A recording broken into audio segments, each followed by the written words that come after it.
अस्सलाम वालेकुम जी। आज मैं ये बात करना चाहूँगा कि अपने मिज़ाज को, यानी जब आपका मिज़ाज बुरा हो तो आप उसको अपने सलूक में शामिल ना करें, या उसका असर जो है वो आपके सलूक पे, आपके बर्ताव पे नहीं होना चाहिए, या यूँ कह लें कि अपने मूड को अपने बिहेवियर में मिक्स ना करें।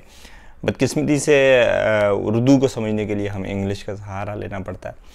होता यूँ है कि हमारा मूड किसी वजह से ख़राब होता है। मिसाल के तौर पे अगर हमें सर दर्द है और हम किसी से बुरे तरीके से बात करते हैं, किसी की बात का बुरे तरीके से सख्ती से जवाब देते हैं, तो होगा ये कि वो सर दर्द ठीक हो जाएगा और हमारा मूड जो है वो, हमारे मिजाज जो हैं वो ठीक हो जाएंगे। मगर हमने जिससे गलत बर्ताव किया होगा, हमारा रवैया जिससे गलत रहा होगा, उसको हमारा वो रवैया याद रहेगा। क्योंकि मूड जो है वो चेंज हो जाता है, मगर जो बिहेवियर का असर है, जो हमारे रवैये का असर है, वो आप सामने वाले पे ज़रूर रहता है। अगर हम कहीं से थके हुए आए हैं, हम कोई हमसे कुछ बात पूछता है तो हम बड़ी बुरी तरह जवाब देते हैं, तो उसके दिल में वो बात रह जाएगी। ज़ाहिर है वो उसको तो बुरा लगेगा, उसको हमारे उस बैकग्राउंड का या पीछे हमारी जो गुजर रही है उसका तो पता नहीं होगा। इसलिए ये कोशिश करनी चाहिए कि जो आप किसी सख्ती से गुजर रहे हैं, किसी तकलीफ़ से गुजर रहे हैं, तो वो दूसरों पे उस तरह से ज़ाहिर ना करें, या ज़ाहिर का अगर करते भी हैं। वैसे तो हज़रत अली अलैहिस्सलाम का बड़ा खूबसूरत कौल है कि अपनी तकलीफ़ का इज़हार ना करो, इससे दोस्त परेशान, दुश्मन खुश और अल्लाह नाराज़ होता है। इस पर मैं कभी अलग से पूरी तफसील से बात करूँगा। लेकिन अगर हम ज़ाहिर करते भी हैं तो उस रवैये में उसको शामिल ना करें, क्योंकि वो रवैया जो हम बर्ताव करेंगे वो उसके दिल में रह जाएगा, और कल मूड तो हमारा ठीक हो जाएगा, लेकिन तब वो जो वक्त गुजर चुका होगा, जो लफ्ज़ हम कह चुके होंगे, तब वो वापस नहीं आएंगे। और फिर अगर हमें एहसास भी हो जाए, जैसे कि मुझे कभी कभी एहसास होता है, हम अक्सर ऐसा करते हैं, कम से कम मैं तो करता हूँ, आप भी गौर कीजिएगा, आप भी करते होंगे, और बताइएगा कमेंट में, ज़रूर कमेंट कीजिएगा। और एक ये गुजारिश भी है कि चैनल सब्सक्राइब कीजिएगा, शेयर भी कीजिएगा अगर अच्छी लगे। बहरहाल मुझे ज़रूर बताइएगा कि आप कभी ऐसा हुआ कि आपने अपने मूड की वजह से किसी के साथ गलत बर्ताव किया और बाद में आपका मूड तो ठीक हो गया हो, लेकिन आपको लगा हो कि उस बर्ताव का असर जो है उस आदमी पे ज़रूर पड़ा। और कभी हम माफ़ी मांग लेते हैं, कभी नहीं मांग सकते। ज़ाहिर है माफ़ी मांगना भी कोई मामूली काम नहीं है, इसके लिए भी हिम्मत चाहिए, और अगले का ताल्लुक़ हमसे किस सतह का है, किस सतह का वो हमें समझता है, या हमारे और उसके ताल्लुकात कैसे, ये भी डिपेंड, मतलब इस पर भी मुनहसर है कि वो माफ़ करेगा या नहीं। पहली बात तो ये है कि ज़ाहिर है माफ़ी मांगना कोई इतना बच्चों का खेल नहीं है। अक्सर हम यही सोचते हैं कि बस खैर है, अब क्या करूँ, मैं किस लिए माफ़ी मांगूँ। माफ़ी मांगना भी खासा मुश्किल काम है और बड़े दिल का काम है, और इससे बेहतर ये है कि हम कोशिश करें कि हम अपने रवैये से किसी को परेशान ना करें।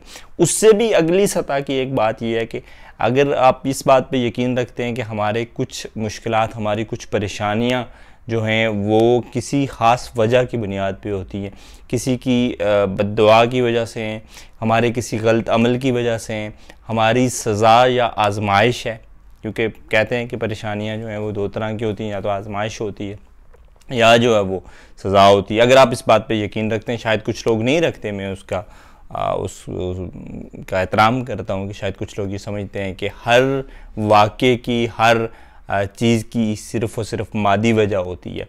लेकिन मेरा ज़ाती तजर्बा ज़िंदगी में ये है कि ऐसा शायद कम होता है, लेकिन बिल्कुल होता है कि किसी की बद्दुआ या हमारा कोई बुरा अमल या हमारी आजमाइश या सज़ा जो है वो होती है हमारे किसी भी मुश्किल काम में।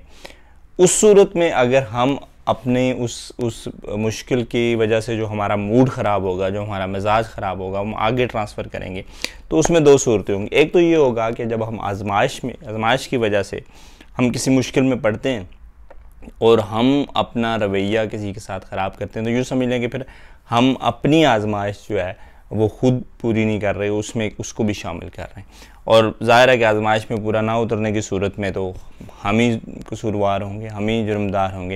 लेकिन अगर वो शख्स हमारा रवैया बर्दाश्त करता है तो आजमाइश में पूरा उतरने की सूरत में यकीनन वो भी जज़ा का हकदार होगा। तो यूँ समझ लें कि हम अपने आजमाइश, अपने इम्तहान में उससे मदद ले रहे हैं। हम उस आजमाइश में पूरा उतरने के काबिल नहीं है जो अल्लाह ताला, जो हमारा मालिक हमसे ले रहा है। तो हम वो उस मुश्किल की वजह से, अपने रवैये की वजह से, अपना रवैया जो है वो किसी और के साथ गलत कर रहे हैं, किसी और के साथ बुरी तरह बात कर रहे हैं, किसी और के साथ बुरा सलूक कर रहे हैं, और वो आजमाइश जो है हम पे जो आई है, हम उसमें फ़ेल हो रहे हैं। अगर ये सज़ा है, अल्लाह पाक हम सब के ऐसे अमाल जो है वो माफ़ करे, ऐसी गलतियाँ माफ़ करे जिसकी वजह से हमारी ज़िंदगी में कुछ सज़ा मिल रही है। अगर कोई मुश्किल, कोई परेशानी, कोई तंगदस्ती, कोई ऐसा मसला जो ज़िंदगी में हम जिससे गुजर रहे हैं, अगर वो सज़ा है तो हम अगले बंदे को अपनी सज़ा में शामिल कर रहे हैं, तो यूँ हम एक तो पहले एक जुर्म की सज़ा काट रहे हैं और वो सज़ा किसी दूसरे बंदे पे लागू करके अपने रवैये की वजह से, उससे गलत कलामी की वजह से, उसके गलत सलूक की वजह से हम उसको अपनी सज़ा में शामिल कर रहे हैं। यूँ हम दो तरफ़ा जुर्म कर रहे हैं, एक जुर्म की जो है वो सज़ा काट रहे हैं और दूसरे बंदे को बिला वजह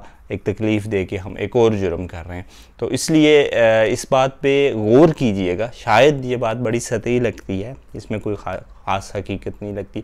इस बात पे गौर कीजिएगा, सोचिएगा कि जब भी आप किसी से बुरी तरह से बात करते हैं, जब भी आप किसी से बुरा सलूक करते हैं, अगर आप कोई ऑफिसर हैं, आप दूसरे, अगर आप कोई साहब हैं और आपके मुताबिक कोई काम करता है, या आपके घर में आपके बीवी बच्चे हैं या छोटे बहन भाई हैं, या इवन के वालिदैन के साथ भी हम कभी कभी अपने मूड की वजह से या किसी परेशानी की वजह से गलत तरीके से बात करते हैं। अगर कहीं ऐसा हो रहा है तो गौर कीजिएगा और कोशिश कीजिएगा कि जो भी मसला मसाइल आ रहा है वो आप अपने तक रोक दें। जो भी परेशानी, हाँ कुछ लोग ऐसे होते हैं जिनके साथ परेशानी का इजहार करना या शेयर करना हमारे लिए बड़ा मुफीद होता है, वो एक अलग बात है। शेयर करना एक अलग बात है, मगर किसी को दुख पहुंचाना अपने रवैये से, अपने तकलीफ़ की वजह से अपना मूड ख़राब करना, गलत तरीके से गुस्से से बात करना, गलत अल्फाज इस्तेमाल करना और अगले का दिल दुखाना, ये बहुत गलत होता है। इस पे कंट्रोल किया जा सकता है। अगर हम ये समझ जाएं कि हम ये गलत कर रहे हैं तो फिर बिल्कुल कंट्रोल किया जा सकता है। तो पीछे से जो एक चेन चली आ रही है तकलीफ़ की, मुश्किल की, परेशानी की, उसको आप थोड़ा मजबूत होकर ख़ुद तक रोकें ताकि वो अगले तक ना पहुँचे।